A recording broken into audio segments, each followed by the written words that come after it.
ठीक है। सचिन सर आते हैं आप पे। सर क्या लग रहा है सर, इस परिस्थिति में कौन सा सेक्टर में मौके बन सकते हैं सर?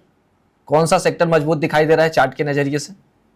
वेल देखिए सुमित जी, ओवरऑल अगर हम देखें तो लाइक आज के ट्रेडिंग सेशन में स्पेसिफिकली सारे सेक्टर्स जो है ऑलमोस्ट जो है हायर साइड से रिट्रेसमेंट्स दिखाते हुए नजर आ रहे हैं। बट कुछ चुनिंदा सेक्टर्स जहाँ जो है यहाँ पर लगता है कि अभी भी जो है एक अच्छे बेस बने हुए हैं और मोमेंटम जो है फर्दर कमिंग डेज में कंटिन्यू होता हुआ नजर आता है। मेटल्स पर मेरे हिसाब से थोड़ी सी नजर रखनी चाहिए। मेटल सेक्टर है, आईटी सेक्टर है, ये कुछ सेक्टर्स हैं। साथ साथ में फार्मा जो थोड़ा सा डिफेंसिव ट्रेड होता है वो यूजुअली नजर आता है। एंड इसके साथ साथ में ऑटो सेक्टर, यहाँ पर हम देख रहे हैं कि आज मॉर्निंग के ट्रेडिंग सेशन से जो है कुछ चुनिंदा स्टॉक्स के अंदर अच्छे मोमेंटम्स बने हुए थे। तो ऑटो हुआ, फार्मा हुआ, आपका आईटी सेक्टर हुआ, एंड इसके साथ साथ मेटल्स, इन चार सेक्टर्स पर मुझे लगता है थोड़ी सी नजर रखनी चाहिए और बायो डिप्स की स्ट्रेटेजीज जो है वो स्टॉक वाइज जो है वो खोजनी चाहिए। ओके, आईटी में सर कैसा दिखाई दे रहा है सर मूड माहौल आईटी का?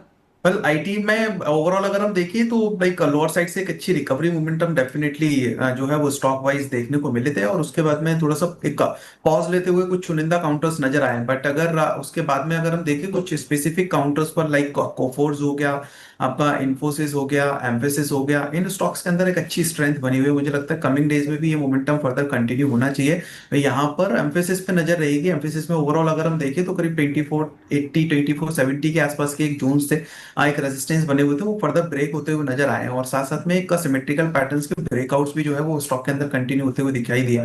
तो मेरे हिसाब से अभी के लिए एक इमीडिएट बेस 2450 के आसपास कंसीडर करके चलना चाहिए। अपसाइड पोटेंशियल लग रहा है एम्फेसिस के अंदर करीब 2600 तक के लिए। वहीं देखो और दूसरा स्टॉक यहाँ पर नजर रखनी चाहिए मेरे हिसाब से, वो होगा एल एन माइंड ट्री। यहाँ पर भी ओवरऑल अगर हम देखें तो 47 के आसपास के एक इमीडिएट हर्डल, इमीडिएट रेजिस्टेंस थे, वो लेवल सरपास हुए हैं स्टॉक के अंदर। पॉसिबिलिटीज लग रही है हायर साइड में करीब 5000 तक के लेवल्स को चेस करने की। मेरे सबसे कोई पोजीशंस बनी हुई है तो बिल्कुल इंटैक्ट रखनी चाहिए।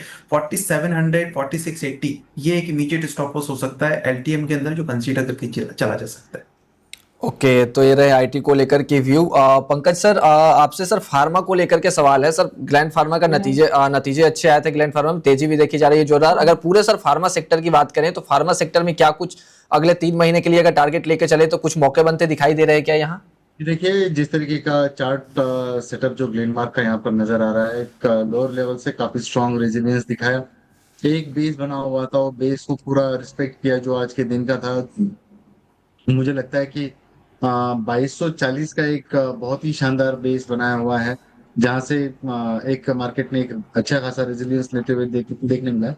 मुझे लगता है कि ग्लेनमार्क के अंदर एक फर्दर अपसाइड मूवमेंट जो है वो देखने मिल सकती है, लेकिन मेरी तरफ से यहाँ पर कंडीशनल बाय होगा। जब तक ये 2290 की लेवल क्रॉस ना कर दे तब तक इसके अंदर बड़ी जो है वो ट्रेड लेना अवॉइड करे। जैसे ही ये 2290 के ऊपर काउंटर निकलना और ट्रेड करना शुरू कर दे कैश में, तो मुझे लगता है ये काउंटर काफी स्ट्रांगली एंटिसिपेट होते हुए नजर आ सकता है।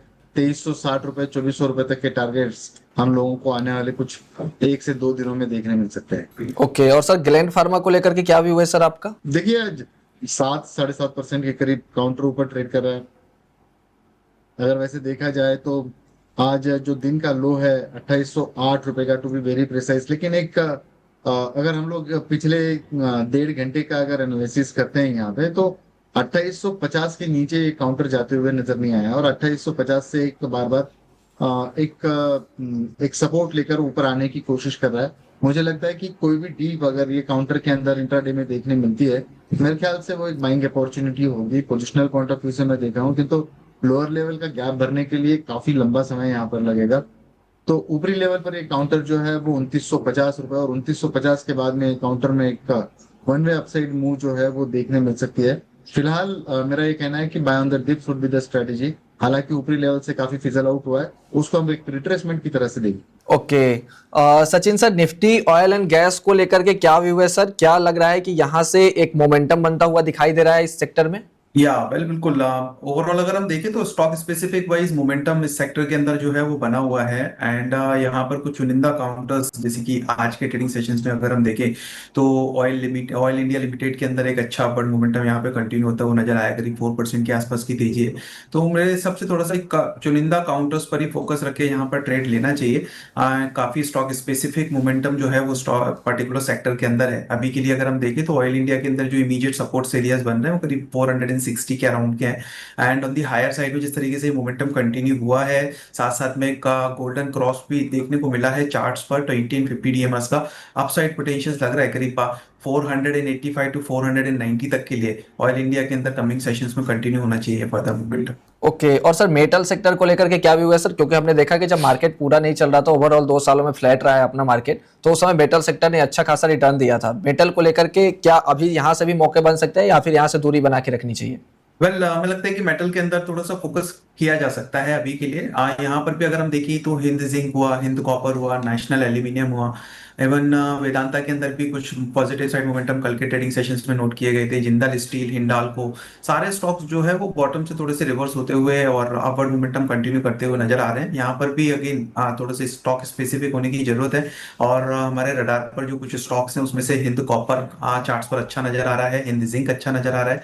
साथ साथ में अगर हम देखें तो नेशनल एल्यूमिनियम यहाँ पर आज के ट्रेडिंग सेशंस में हाई लेवल से जरूर थोड़ा सा हल्का होता हुआ दिखाई दिया है, बट ओवरऑल अगर हम देखें तो डेली चार्ट्स पर एक डबल बॉटम फॉर्मेशन स्टॉक ने जो है वो दिखाए थे और उसके बाद में फर्दर ब्रेकआउट कंटिन्यू होता हुआ नजर आया था। अभी भी लोअर साइड में अगर हम देखें तो एक अच्छे बेस, अच्छे सपोर्ट्स बने हुए हैं करीब 370 375 के आसपास में। हमें लगता है जब तक इन लेवल्स के ऊपर नेशनल एल्यूमिनियम होल्ड हो रहा है, पूरी पॉसिबिलिटीज हैं अप साइड में करीब 410 टू 415 तक के लेवल्स को चेस करने की। मेरे सबसे यहाँ पर बाय ऑन डिप्स एक बार लाइक की रणनीति अपनाई जा सकती है। आज जिस तरीके से एक रिट्रेसमेंट देखने को मिला और कमिंग डेज में अगर कोई फर्दर रिट्रेसमेंट्स के चलते अगर और डिप मिलती है और करीब स्टॉक के अंदर 375 378 के आसपास के लेवल्स मिलते हैं, तो वहां से एक बार मेरे सबसे बाय इनिशिएट किया जा सकता है with the stop loss of 368। Okay, NALCO में मौके बनते हुए दिख रहे हैं। पंकज सर, कुछ निफ्टी के शेयरों की बात कर लेते हैं सर। डॉक्टर रेड्डीज में देखने को मिल रहा है कि 3% के आसपास की तेजी है। क्या लग रहा है सर, इसमें मौके बनाया जा सकता है? क्या निवेशकों को मौका मिल सकता है इसमें? देखिए, पिछले 1.5 से 2 घंटे के बीच में जिस तरीके की मूव्स यहाँ पर आई है, एक बहुत ही शानदार मूव है।